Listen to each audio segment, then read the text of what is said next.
Hello, just2film here, and I just want to, before I start the video, say, if you're somebody who gets bothered by other people's movie opinions, please refrain from commenting in this comment section.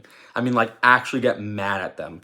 The YouTube comments have been great recently, but some of the Letterboxd comments makes me a little bit concerned for the people who follow me. It's like, thought you guys were more mature than this.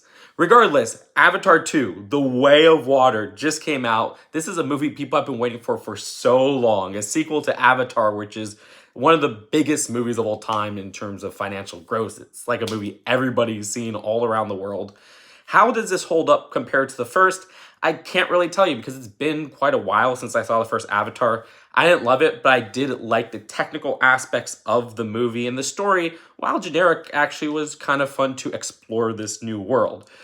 Now this has what I just said to a lesser extent on both of those, and to some points a detriment, because I think the writing of this movie is absolutely terrible. The writing is holding this movie back so much. This is a 3-hour and 10-minute movie. I want a tight story. I want tight characters. And when I say tight, I don't mean a short story. I love long movies. Magnolia, Winter Sleep. But the actual length of this just doesn't feel like they're using the time well. You see, the second act especially drags on. You see, they keep doing creative decisions that are so predictable and cliche. I can predict each part that's going to happen in this second part, where the characters who are younger will put themselves in dangerous situations for no reason.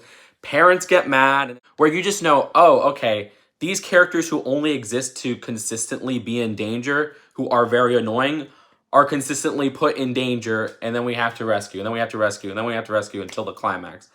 Ugh. This character, who's significantly absent compared to other characters whom I want, oh, okay, because that's one that you could just get rid of. Okay, I see. Yeah, that makes sense. I saw that from the start. Okay.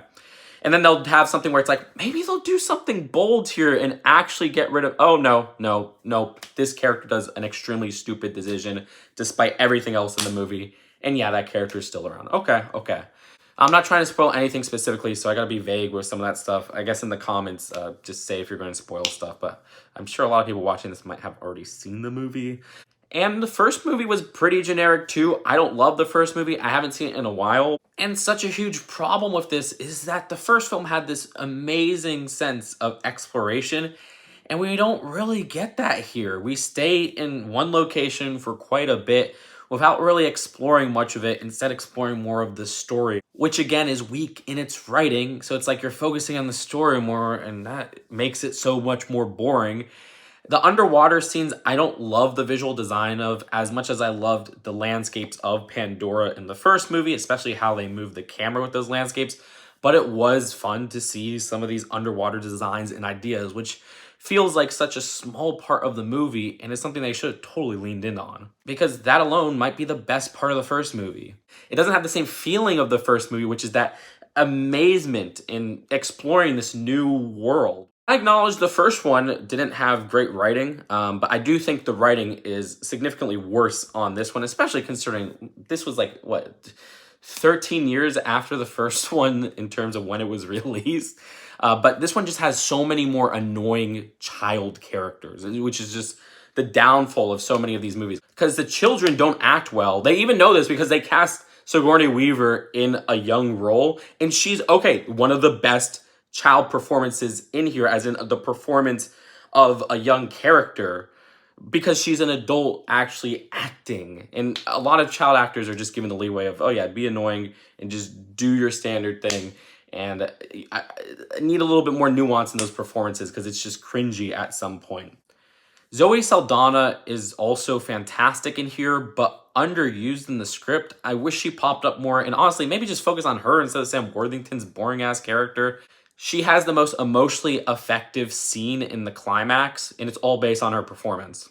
I will say, beyond Sigourney Weaver, I think Stephen Lang does a good job. I didn't like the film's narration, and then the narration explains away one of the cooler parts of the first movie, which was the Na'vi language.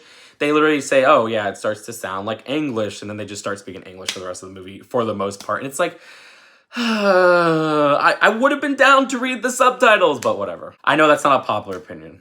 And then there's this new technical addition of including scenes with high frame rate, which I will even say that the avatar in this movie look fake still. They look amazing in nighttime when there's a shadow casting over them. There's like, okay, good moments of lighting, but those are pretty sparse, and it's just like, okay, yeah, these are just these video game characters in this realistic looking environment. Like the environments look real, at least. Like I like that, because I'm sure so much of that was green screened or whatever. But the character models still just don't look right unless it's nighttime and there's a beautiful scene at the end of nighttime. Like this is one of the best scenes of the movie just visually. And the high frame rate edition, which just randomly comes in, like one scene will be high frame rate, one scene wouldn't. I'm not entirely sure. It seemed, especially in action scenes or scenes with a lot of movement, in terms of, I'm not sure of when the switch was every specific time to what indicated it, but I could tell when the switch was when I saw it. I was like, oh, it's a high frame rate scene. But I'm like, why this scene and not this scene?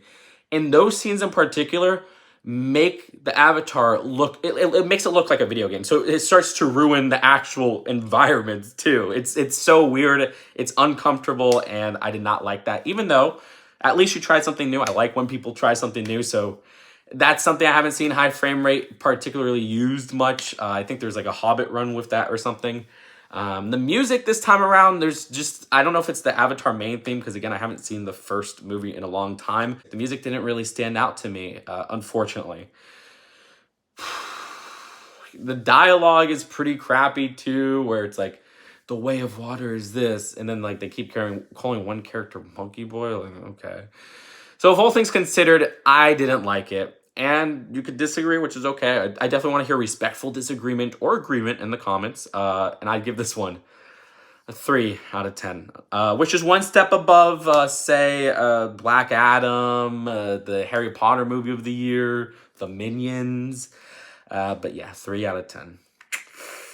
I don't even know if I'll see the third movie if I had to be. Well, I don't know. I don't know. I might actually, like, this was so boring. If it's less than 2 hours and 30 minutes, I'll probably see it. And I don't object when my friends or family want to see a movie, because I like seeing movies with people. But yeah, I'm definitely not interested in seeing this next movie. Though I heard Edie Falco is going to be in it, which I love her, so we'll wait and see. Oh yeah, and I think David Thewlis. So those are two actors I do love. But yeah, I don't know if that's going to be enough. Regardless, let me know what you all think of Avatar: The Way of Water in the comments below. Be respectful. Just don't take movie opinions too seriously. It's not an important thing in life with what I'm saying right now. You know, it's whatever. It's whatever. It's an inconsequential thing to be bothered about at the end of the day, in my opinion, though. Subscribe for more movie reviews. I'll see you guys later. Peace out.